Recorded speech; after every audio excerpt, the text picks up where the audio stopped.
வணக்கம். வில்லம்பு செய்திகள். திருவள்ளூர் மாவட்டம் பழைய திருப்பாச்சூர் மலைவாழ் மக்களுடன் பிறந்த நாள் விழா கொண்டாட்டம். குடிசை மாற்று வாரியத்தின் தலைமை பொறியாளர் இளம்பருதி அவர்களின் 58வது பிறந்த நாள் விழாவை பழைய திருப்பாச்சூர் மலைவாழ் மக்கள் மத்தியில் இனிப்பு மற்றும் பிரியாணி வழங்கி சிறப்பாக கொண்டாடப்பட்டது. அவரது இந்த பிறந்த நாளின் போது அங்குள்ள குடிசை வீட்டில் வாழும் பட்டா வைத்துள்ள மக்களுக்கு குடிசை மாற்று வாரியத்தின் மூலம் அரசு வழங்கும் வீட்டினை கட்டித் தருவதாக கூறினார்.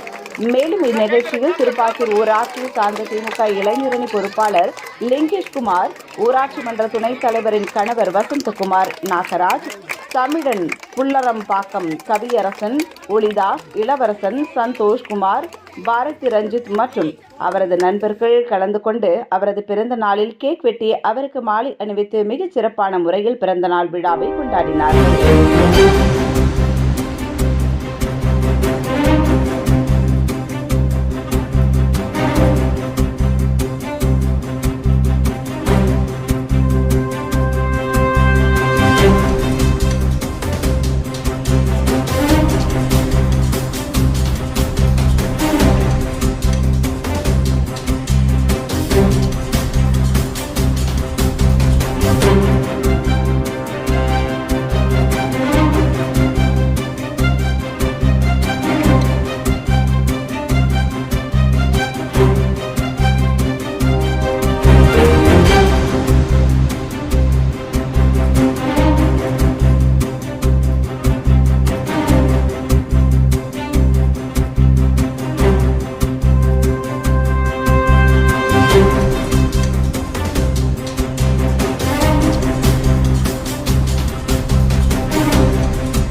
உடனுக்குடன் செய்திகளை தெரிந்து கொள்ள வில்லம்பு சேனலை சப்ஸ்கிரைப் செய்யவும்.